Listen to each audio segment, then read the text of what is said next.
दोस्तों, आप एक इंसान हैं। एक आम इंसान की तरह आपको जिंदा रहने के लिए अच्छा खाना चाहिए, सिर छुपाने के लिए एक प्रीमियम घर चाहिए, दोस्तों के सामने शो ऑफ करने के लिए एक लेटेस्ट फ़ोन चाहिए और लाइफ में वो सब कुछ चाहिए जो आपके पड़ोसी के पास है।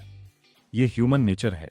हमारी डिज़ायर्स, हमारी ख्वाहिशें अनलिमिटेड हैं, उनकी कोई लिमिट नहीं है। लेकिन इस यूनिवर्स में एक बहुत बड़ा ग्लिच है, एक ऐसी प्रॉब्लम जिसे कोई एआई, कोई टेक्नोलॉजी सॉल्व नहीं कर सकती।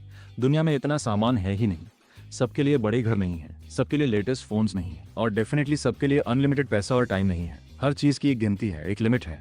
इस हार्श रियलिटी को, इस प्रॉब्लम को इकोनॉमिक्स की भाषा में कहते हैं स्कार्सिटी। ये स्कार्सिटी ही वो मेन रीजन है कि आपको जिंदगी में सब कुछ नहीं मिल सकता। अगर इस दुनिया में अनलिमिटेड पिज्जा होते, अनलिमिटेड वाईफाई होता और सबके बैंक अकाउंट्स में अनलिमिटेड जीरो होते तो इकोनॉमिक्स नाम का सब्जेक्ट एग्जिस्ट ही नहीं करता।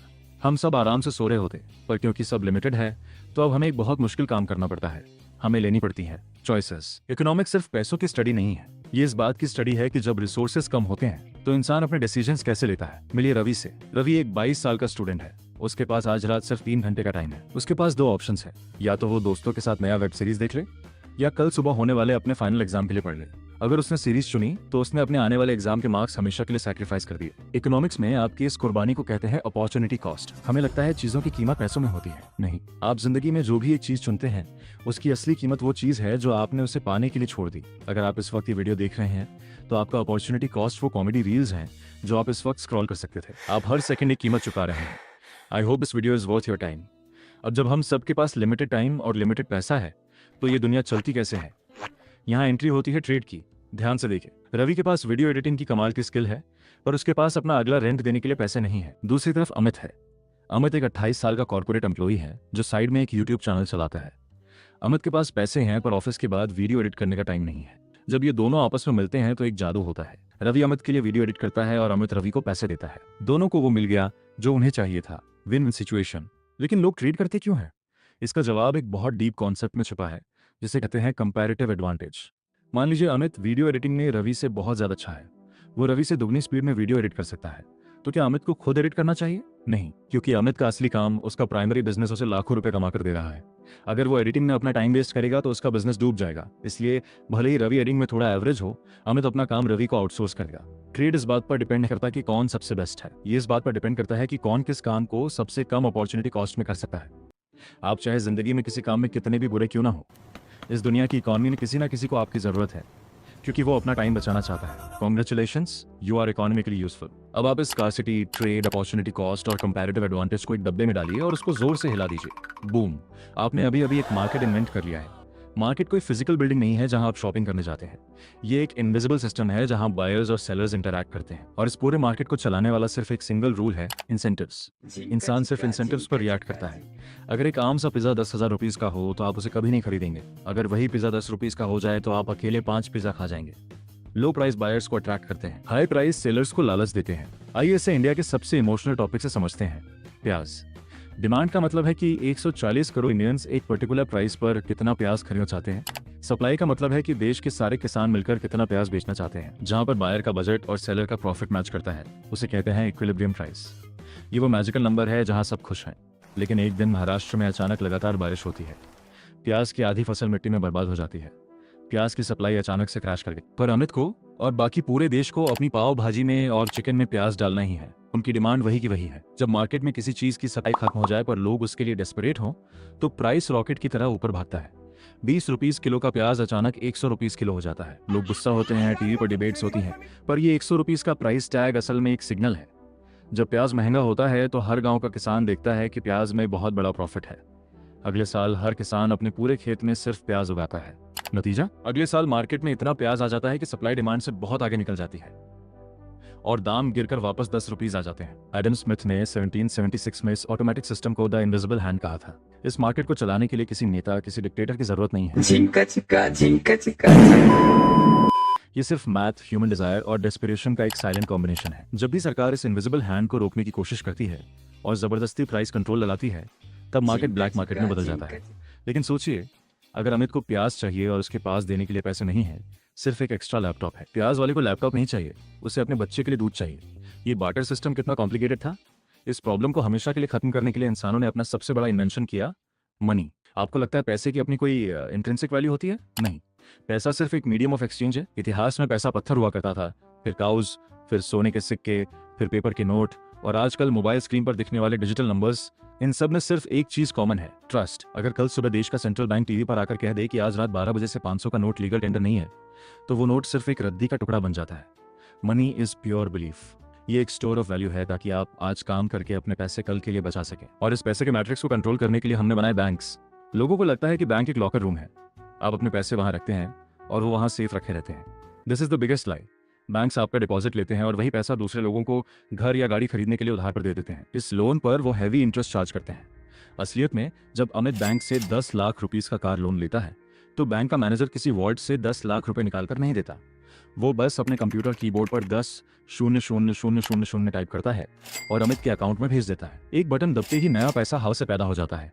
इसे कहते हैं फ्रैक्शनल रिजर्व बैंकिंग। बैंक्स के पास उतना कैश होता ही नहीं है जितना वो लोन दे चुके होते हैं। नया पैसा मार्केट में तब बनता है जब आप लोन लेते हैं। ये सिस्टम तब तक परफेक्टली काम करता है जब तक सब लोग एक साथ खड़े होकर बैंक से अपना पैसा वापस मांगने ना आ जाएं। अगर अचानक लोगों में पैनिक फैल जाए और हजारों लोग एटीएम के बाहर खड़े हो जाएं, तो बैंक तुरंत कोलैप्स हो जाएगा। इस डरावने मंजर को बैंक रन कहते हैं। इसीलिए हमारी सरकारें हमारे डिपॉजिट्स पर इंश्योरेंस देती हैं ताकि लोग पैनिक ना करें और ये मैट्रिक्स चलता रहे।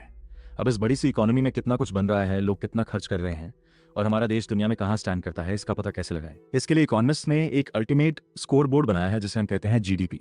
अगर आपने दत्त और सुंदरम की इंडियन इकोनॉमी पढ़ी हो तो आप जानते हैं कि जीडीपी का मतलब है एक देश की बाउंड्री के अंदर एक साल में जितने भी फाइनल गुड्स और सर्विसेज प्रोड्यूस हुए उनकी टोटल मार्केट वैल्यू। ये वैल्यू 3 तरीके से कैलकुलेट की जा सकती है, प्रोडक्शन अप्रोच, इनकम अप्रोच या सबसे कॉमन एक्सपेंडिचर अप्रोच, यानी consumption plus investment plus government spending plus net exports. India आज दुनिया की 4th सबसे बड़ी इकोनॉमी बन चुका है और इसका सारा क्रेडिट इस जीडीपी ग्रोथ को जाता है। जीडीपी की ग्रोथ आती है प्रोडक्टिविटी से। अगर आपका किसान हाथ से खेती करके दिन में 10 किलो गेहूं उगाता है और अमेरिका का किसान ट्रैक्टर यूज करके 1000 किलो उगाता है, तो अमेरिका की प्रोडक्टिविटी हाई है। हाई प्रोडक्टिविटी मींस देश अमीर है। लेकिन जीडीपी नाम के स्कोरबोर्ड में एक बहुत बड़ा झोल है, एक ऐसी सच्चाई जिसे वर्ल्ड बैंक से लेकर IMF तक सब इग्नोर करते हैं। चीफ इकोनॉमिस्ट कौशिक बसु अपनी book an economist in the real world में इस फ्लॉ को नंगा करते हैं। मिलिए मीना से। मीना 39 साल की एक होम मेकर है। वो सुबह 6 बजे उठती हैं और रात 11 बजे तक नॉन स्टॉप काम करती हैं। वो अपनी फैमिली के लिए एक प्रोफेशनल शेफ हैं, अपने बच्चों के लिए एक होम ट्यूटर हैं, घर के बुजुर्गों के लिए एक नर्स हैं और घर के खर्चे मैनेज करने वाली एक फाइनेंशियल प्लानर है। अगर आप इन 4 कामों के लिए मार्केट से प्रोफेशनल लोग हायर करेंगे तो आपको महीने का कम से कम 40,000 रुपीज देना पड़ेगा। पर क्योंकि मीना को इन डेली कामों के लिए कोई कैश, कोई सैलरी नहीं मिलती, हमारी देश की इकोनॉमी, हमारी ये सो कॉल्ड जीडीपी उनके इस काम की वैल्यू को 0 मानती है। ध्यान से सुनिए, अगर अमित बाहर जाकर किसी रेस्टोरेंट में 500 रुपीज का जंक फूड खाता है तो देश की जीडीपी 500 रुपीज से बढ़ जाती है। पर अगर मीना पूरा दिन किचन में खड़े रहकर अपनी फैमिली के लिए सेहतमंद खाना बनाती हैं तो जीडीपी को कोई फर्क नहीं पड़ता। अगर एक केमिकल फैक्ट्री अपना धुआं हवा में छोड़कर नदियां गंदी करती है तो फैक्ट्री का प्रॉफिट जीडीपी को बढ़ाता है, पर उस पोल्यूशन से होने वाली बीमारियों को जीडीपी माइनस नहीं करती। जीडीपी एक थर्मामीटर है, ये बुखार तो बता देता है पर बीमारी की असली वजह छुपाता है। हमें लगता है कि हमारे पैसे बैंक अकाउंट में सेफली पड़े हैं, हम एफडी कराकर चैन की नींद सोते हैं, पर सच ये है कि एक साइलेंट चोर, एक अदृश्य शिकारी हर पल आपकी जेब से पैसे निकाल रहा है। उसका नाम है इन्फ्लेशन। आइए इस डीप मैट्रिक्स को farmer RBI governor Raghuram Rajan की किताब I do what I do और उनके मशहूर डोसा इकोनॉमिक्स कॉन्सेप्ट से समझते हैं। मान लीजिए अमित के पास आज 100 रुपीज हैं, वो इसे बैंक में डिपॉजिट करता है जहां उसे 10% का आकर्षक इंटरेस्ट मिलता है। 1 साल बाद अमित अपना अकाउंट चेक करता है और उसमें 110 रुपीज है। अमित बहुत खुश है कि उसने 10 रुपीज कमा लिए। पर पिछले साल अमित जिस स्ट्रीट वेंडर से अपना फेवरेट मसाला डोसा खाता था वो डोसा एग्जैक्टली 100 रुपीज का था। इस 1 साल में देश में महंगाई 12% से बढ़ गई, तो अब उस वेंडर ने अपने डोसा का दाम बढ़ाकर 112 रुपीज कर दिया। अब अमित की रियलिटी देखिए, उसके बैंक अकाउंट में पैसे बढ़कर 110 रुपीज हो चुके हैं, पर डोसा अब 112 रुपीज का हो गया है। टेक्निकली अमित के पैसे बढ़े पर एक्चुअली अमित गरीब हो गया। वो अब अपना कल वाला खाना भी अफोर्ड नहीं कर सकता। ये इन्फ्लेशन का इल्यूजन है जो मिडिल क्लास को कभी अमीर नहीं होने देता। पर ये इन्फ्लेशन आता कहां से है? याद है प्याज का एग्जाम्पल? जब इकोनॉमी में सेंट्रल बैंक जैसे हमारा आरबीआई जरूरत से ज्यादा नए नोट्स प्रिंट करके मार्केट में डाल देता है तो हर इंसान के पास पैसा आ जाता है, पर सामान उतना ही रहता है। इकोनॉमिक्स का basic rule, when more money ceases the same amount of goods prices explode, जिसे हम इन्फ्लेशन कहते हैं। अगर ये आउट ऑफ कंट्रोल हो जाए तो हाइपर इन्फ्लेशन बन जाता है, जैसा जिम्बाब्वे में हुआ था जहां $100 ट्रिलियन के नोट से एक ब्रेड भी नहीं आती थी। इसीलिए रिजर्व बैंक हमेशा इंटरेस्ट रेट्स को मैनिपुलेट करता रहता है। जब इन्फ्लेशन बढ़ता है तो आरबीआई लोन महंगे कर देता है ताकि लोग खर्च कम करें। जब ग्रोथ बढ़ानी होती है तो लोन सस्ते कर दिए जाते हैं। लेकिन सरकार इन फ्लाईओवर्स, हॉस्पिटल्स और आर्मी के टैंक्स के लिए पैसा कहां से लाती है? सरकार कोई बिजनेस तो करती नहीं, उसके पास पैसे कहां से आते हैं? जवाब है आपकी जेब से। Welcome to the world of taxes. Taxes एक जबरदस्ती का चंदा है जो आपको देना ही पड़ता है, अगर नहीं देंगे तो जेल जाएंगे। इंडिया में मेनली 2 मेजर टैक्स सिस्टम्स हैं। पहला है डायरेक्ट टैक्स। ये प्रोग्रेसिव होता है, यानी जो ज्यादा कमाता है वो ज्यादा देता है। पर सच्चाई ये है कि देश में सिर्फ 2 से 3% लोग ही इनकम टैक्स भरते हैं। दूसरा और सबसे बड़ा जाल है इनडायरेक्ट टैक्स। अरविंद सुब्रमण्यन ने ऑफ काउंसिल में समझाया है कि कैसे जीएसटी ने पूरे इंडिया को एक सिंगल मार्केट बनाया। पर ये टैक्स बहुत रिग्रेसिव यानी भेदभाव वाला हो सकता है। क्यों? क्योंकि अगर मुकेश अंबानी मार्केट से 50 रुपीज का नमकीन का पैकेट खरीदते हैं और एक डेली वेज मजदूर भी वही पैकेट खरीदता है, तो दोनों ने एग्जैक्टली सेम टैक्स भरा है। मजदूर की आमदनी के हिसाब से उसने अंबानी से लाख गुना ज्यादा टैक्स का बोझ उठाया। जब सरकार टैक्स से जमा किए हुए पैसे से ज्यादा खर्च करने लगती है, जैसे फ्री राशन, सब्सिडीज या इंफ्रास्ट्रक्चर पर, तो उसके बजट में घाटा होता है। इसे फिस्कल डेफिसिट कहते हैं। टीएन निनान अपनी book the turn off the tortoise में बताते हैं कि इस घाटे को पूरा करने के लिए सरकार पब्लिक से और मार्केट से उधार लेती है। इस उधार लेने की रसीद को गवर्नमेंट बॉन्ड्स कहते हैं। सालों का जमा हुआ ये उधार नेशनल डेट बन जाता है। अगर सरकार उधार का पैसा प्रोडक्टिव इंफ्रास्ट्रक्चर जैसे हाईवेज या पोर्ट्स बनने में लगाए तो इकोनॉमी बूम करती है। पर अगर सरकार सिर्फ इलेक्शन जीतने के लिए उधार लेकर फ्रीबीज बांटती रहे तो इन्फ्लेशन आउट ऑफ कंट्रोल हो जाता है और श्रीलंका या अर्जेंटीना जैसी हालत हो जाती है। दुनिया में कोई भी देश अकेले सब कुछ नहीं बना सकता। इंडिया आईटी सर्विसेज, सॉफ्टवेयर और स्पाइसेस में दुनिया में बेस्ट है, पर हम एडवांस सेमीकंडक्टर्स और क्रूड ऑयल में पीछे हैं। इसलिए हम अपना सॉफ्टवेयर अमेरिका को एक्सपोर्ट करते हैं और बदले में मिडिल ईस्ट से क्रूड ऑयल इंपोर्ट करते हैं। इसे कहते हैं इंटरनेशनल ट्रेड। ट्रेड फिर से उसी कंपैरेटिव एडवांटेज के लॉजिक पर चलता है जिससे रवि और अमित का व्यापार चला था। फ्री ट्रेड की वजह से आज आपके हाथ में एक पावरफुल स्मार्टफोन बहुत सस्ते दाम में है। इसे ग्लोबलाइजेशन कहते हैं। पर इसका एक डार्क साइड भी है। जब बाहर का सस्ता सामान देश में आता है तो लोकल फैक्ट्रीज बंद हो जाती हैं और लोग बेरोजगार हो जाते हैं। इसलिए देश के बिजनेसेस को बचाने के लिए सरकारें कभी कभी बाहर से आने वाले सामान पर भारी टैक्स लगा देती हैं, जिसे टैरिफ्स या प्रोटेक्शनिज्म कहते हैं। ये लोकल इंडस्ट्री को बचाता है पर आम आदमी के लिए चीजें महंगी कर देता है। लेकिन ट्रेड होता कैसे है? इंडिया का रूपी अमेरिका में नहीं चलता और जापान का येन इंडिया में नहीं चलता। यहाँ जन्म होता है दुनिया के सबसे बड़े फाइनेंशियल मार्केट का, फॉरेक्स यानी foreign exchange market. Exchange rate आपको बताता है कि एक करेंसी की दूसरी करेंसी के मुकाबले क्या औकात है। मान लीजिए एक यूएस डॉलर इक्वल्स 90 रुपीज था। कुछ दिनों बाद एक यूएस डॉलर इक्वल्स 95 हो गया। इसे कहते हैं रूपी का गिरना यानी डेप्रिसिएशन। जब रूपी गिरता है तो इंडिया के आईटी सेक्टर और एक्सपोर्टर्स की पार्टी होती है, क्योंकि उन्हें अमेरिका से आने वाले डॉलर्स के बदले अब ज्यादा रुपए मिलते हैं। पर दूसरी तरफ हमारा पेट्रोल और डीजल महंगा हो जाता है, क्योंकि अब तेल मंगवाने के लिए हमें ज्यादा पैसे देने पड़ते हैं। करेंसी का वैल्यू इंटरेस्ट रेट्स, इन्फ्लेशन और ग्लोबल वॉर्स पर डिपेंड करता है। आप इकोनॉमी की सारी बेसिक मशीन समझ गए। अब आते हैं आपकी जिंदगी पर। आप कॉलेज से पास आउट होते हैं, जॉब ढूंढते हैं और इंटरव्यू देते हैं। इसे कहते हैं लेबर मार्केट। लेबर मार्केट में प्रोडक्ट सामान नहीं है, प्रोडक्ट आपका अपना वक्त और स्किल्स है। फर्म्स इसे खरीदती हैं और बदले में जो प्राइस देती हैं उसे वेज यानी सैलरी कहते हैं। लेकिन यहाँ सबसे बड़ा और कड़वा सवाल आता है। अमित दिन में 10 घंटे मेहनत करता है और महीने का 50,000 रुपीज कमाता है। उसी कंपनी का सीईओ सिर्फ मीटिंग्स करता है, पर वो अमित से 300 गुना ज्यादा पैसा, तकरीबन 50 करोड़ रुपीज कमाता है। ऐसा क्यों? क्या सीईओ अमित से 300 गुना ज्यादा मेहनत करता है? नहीं। इसे कहते हैं वेज गैप। कैपिटलिज्म में आपकी सैलरी इस बात पर डिसाइड नहीं होती कि आप कितनी मेहनत करते हैं। आपकी सैलरी इस बात पर डिसाइड होती है कि आपको रिप्लेस करना कितना आसान है। अमित जो कोडिंग या डेटा एंट्री करता है वो कल कोई और नया ग्रेजुएट थोड़ी सी ट्रेनिंग के बाद कर लेगा, यानी हाई सप्लाई ऑफ लेबर। पर $1 बिलियन कंपनी को चलाने वाले ग्लोबल लेवल के सीईओ दुनिया में गिने चुने हैं, यानी लो सप्लाई हाई डिमांड। एक जमाना था जब वर्कर्स अपनी ताकत बढ़ाने के लिए यूनियंस बनाते थे ताकि वो मिलकर मैनेजमेंट से अच्छी सैलरी मांग सकें। पर पिछले कुछ दशकों में आउटसोर्सिंग, स्ट्रिक्ट लॉज और अब एआई की वेव ने इन यूनियंस की ताकत तोड़ दी है। अगर सरकार जबरदस्ती मिनिमम वेज बहुत ज्यादा बढ़ा देगी तो कंपनी सिंपली उस डिपार्टमेंट को ऑटोमेटेड टच स्क्रीन से या एआई बॉट से रिप्लेस कर देंगी। इंसान को कमोडिटी समझना इस सिस्टम का सबसे बड़ा हार्श ट्रुथ है। आपने मेहनत करके सैलरी कमा ली, अब उस पैसे का आप क्या करेंगे? गद्दा के नीचे छुपा कर रखना सबसे बड़ी बेवकूफ़ी है, क्योंकि इन्फ्लेशन उसे खा जाएगा। तो अब आप चाहते हैं कि आपका पैसा आपके लिए और पैसा बनाए। Welcome to the world of finance. Financial markets का एक ही काम है, जिनके पास एक्स्ट्रा कैश है उन्हें उन लोगों से कनेक्ट करना जिन्हें बिजनेस बड़ा करने के लिए कैश चाहिए। इसके अलग अलग लेवल हैं। स्टॉक्स।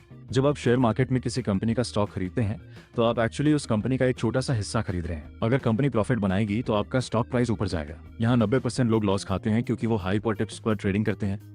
अमीर सिर्फ वो 10% लोग बनते हैं जो गुरचरण दास या वॉरेन बफेट की तरह अंडरवैल्यूड कंपनीज या हिडन जेम्स को ढूंढते हैं। वो कंपनीज जिनका बिजनेस सॉलिड है पर अभी सस्ते में मिल रही हैं, जिसे growth at A reasonable price भी कहते हैं। बॉन्ड्स ये थोड़ा बोरिंग और सेफ रास्ता है। आप किसी कंपनी या सरकार को एक फिक्स टाइम के लिए लोन देते हैं और वो आपको फिक्स्ड इंटरेस्ट देते हैं। Derivatives, future and options originally किसान और बिजनेसेस के रिस्क को कम करने के लिए बनाए गए थे, पर आज ये ग्लोबल कसिनो बन चुका है। ये बस बेट्स पर बेट्स है। क्रिप्टो ये ब्लॉकचेन पर बेस्ड एक टोटली डिसेंट्रलाइज्ड सिस्टम है जिसे कोई गवर्नमेंट कंट्रोल नहीं करती। कुछ लोगों के लिए ये पैसे का फ्यूचर है और बाकियों के लिए ये बस एक मैथ पावर्ड पोंजी स्कीम है। ये एक्सट्रीमली वॉलेटाइल है। फाइनेंस का सबसे बड़ा नियम है रिस्क रिटर्न ट्रेड ऑफ, जिसका मतलब है जहां रिटर्न ज्यादा होगा वहां डूबने का रिस्क भी उतना ही बड़ा होगा। इसलिए इंटेलिजेंट लोग कभी अपने सारे अंडे एक बास्केट में नहीं रखते, वो डाइवर्सिफाई करते हैं। अब हम आते हैं इकोनॉमिक्स के सबसे डीप और सबसे दर्दनाक चैप्टर पर। अगर मार्केट सबको चांस देता है तो दुनिया में कुछ लोग इतने अमीर क्यों हैं और बाकी लोग जिंदगी भर गरीब क्यों रह जाते हैं? किताबी इकोनॉमिक्स कहती है कि बस फैक्ट्रीज लाओ, फ्री मार्केट लाओ और पॉवर्टी खत्म। पर रियलिटी ऐसी नहीं है। असली खेल इंसान के दिमाग का है। यहाँ जन्म लेती है बिहेवियरल इकोनॉमिक्स। हम हमेशा मानते हैं कि इंसान रैशनल है, यानी वो वही करेगा जिसमें उसका मैथमेटिकल फायदा हो। लेकिन Nobel prize winners Abhijit Banerjee और एस्थर डुफ्लो ने अपनी वर्ल्ड फेमस किताब पुअर इकोनॉमिक्स में इस बात को पूरी तरह गलत साबित कर दिया। हमें लगता है कि गरीब लोग इसलिए गरीब हैं क्योंकि वो मेहनत नहीं करते या पैसे सेव नहीं करते। पुअर इकोनॉमिक्स की सालों की फील्ड रिसर्च बताती है कि जब एक इंसान गरीबी में होता है तो उसके पास रिसोर्सेस की तो कमी होती ही है, पर सबसे बड़ी कमी होती है होप की। उसके दिमाग पर बायोलॉजिकल लेवल का स्ट्रेस होता है। अगर उस मजदूर को कहीं से 500 रुपीज मिल भी जाएं तो टेक्स्ट बुक कहती है कि उसे वो 500 रुपीज इन्वेस्ट करने चाहिए ताकि 5 साल बाद रिटर्न मिले। पर रियलिटी में वो मजदूर उन 500 रुपीज से अपनी फैमिली के लिए एक दिन का अच्छा खाना या ईएमआई पर एक टीवी खरीद लेता है। क्यों? क्योंकि उसकी लाइफ इतनी डार्क और स्ट्रेसफुल है कि उस दिमाग को इमीडिएटली थोड़ी सी खुशी चाहिए। वो कल के इमेजिनरी प्रॉफिट के लिए आज की रियल भूख नहीं कंट्रोल कर सकता। इसे पॉवर्टी ट्रैप कहते हैं। आपको लगता है अमीर लोग अलग हैं? हम सब इरेशनल हैं। हम हाइपरबोलिक डिस्काउंटिंग करते हैं। कल के 50,000 रुपीज से हमें आज का 5,000 रुपीज ज्यादा आकर्षित करता है। हम लॉस एवर्जन का शिकार हैं। 500 रुपीज मिलने की खुशी से ज्यादा 500 रुपीज गुम जाने का दुख होता है। जोमैटो और अमेजन इन्हीं ह्यूमन बायसेस को यूज करके आपसे फालतू खर्चा करवाते हैं। इकोनॉमिक्स नंबर्स नहीं है, ये साइकोलॉजी है। ये सब कुछ किस सिस्टम के अम्ब्रेला के नीचे चल रहा है? दुनिया आज 3 मेजर इकोनॉमिक मॉडल्स में बंटी हुई है। कैपिटलिज्म, जिसे हम पूंजीवाद भी कहते हैं, जहां जमीन, फैक्ट्री और पैसा प्राइवेट लोगों के हाथ में होता है। इस सिस्टम का इंजन है प्रॉफिट। ये इनोवेशन और नई टेक्नोलॉजी के लिए दुनिया का सबसे बेस्ट सिस्टम है। पर इसका नेगेटिव पॉइंट ये है कि ये मोनोपोलीज बनाता है और अमीर और गरीब के बीच की खाई को और बड़ा कर देता है। सोशलिज्म या कम्युनिज्म, इस मॉडल में सब कुछ सरकार के कंट्रोल में होता है। कोई प्राइवेट प्रॉपर्टी नहीं होती। इसका गोल इक्वालिटी है। पेपर पर ये बहुत अच्छा लगता है, पर प्रैक्टिकली जब इंसान का पर्सनल प्रॉफिट का इंसेंटिव खत्म हो जाता है तो वो मेहनत करना बंद कर देता है। यही वजह थी कि यूएसएसआर फेल हो गया। मिक्स्ड इकोनॉमी, ये हमारी और आज की मैक्सिमम दुनिया की रियलिटी है। इंडिया एक मिक्स्ड इकोनॉमी है, जहां मुकेश अंबानी की रिलायंस और टाटा जैसे जायंट कैपिटलिस्ट फोर्सेस भी काम कर रही हैं और वहीं सरकार के द्वारा चलाए जा रहे एम्स हॉस्पिटल्स और राशन की दुकानें भी चल रही हैं। ये दोनों का एक बैलेंस है। तो दोस्तों, आज आपने इस 18 मिनट मास्टर क्लास में क्या देखा? आपने देखा कि स्कार्सिटी एक यूनिवर्सल रियलिटी है। हर चॉइस की एक कीमत होती है। ट्रेड दोनों पार्टी को फायदा देता है। मनी सिर्फ एक इल्यूजन है जिसे ह्यूमन ट्रस्ट ने जिंदा रखा है। बैंक्स हवा से पैसे बनाते हैं। इन्फ्लेशन आपकी वेल्थ को चोरी छुपे खा रहा है। और जीडीपी एक ऐसी मार्कशीट है जो एक माँ का बलिदान नहीं देखती। आपने देखा कि वेज गैप मेहनत नहीं, रिप्लेसमेंट वैल्यू पर टिका है और कैसे पॉवर्टी ट्रैप इंसान को बाहर आने ही नहीं देता। हर सिस्टम में ट्रेड ऑफ्स हैं, कोई एक परफेक्ट जवाब नहीं है। पर जो इंसान इस रूल सेट को, इस इकोनॉमिक मैट्रिक्स को नहीं समझता, वो जिंदगी भर इसी गोल गोल चक्कर में फंसा रह जाता है। अगर आपको इस हिडन मैट्रिक्स को तोड़ने में और इस फाइनेंशियल ब्लूप्रिंट को समझने में आज कुछ डीप वैल्यू मिली हो और आप चाहते हैं कि हम इंडियन स्टॉक मार्केट और उन हिडन जेम्स पर एक और ऐसी ही डीप डाइव मास्टर क्लास लेकर आएं, तो लाइक बटन दबाकर अपना सपोर्ट जरूर दिखाएं, क्योंकि इकोनॉमिक्स और नेचर का रूल बिल्कुल सेम है। अडैप्ट और डाई। मिलते हैं अगले वीडियो में। जय हिंद।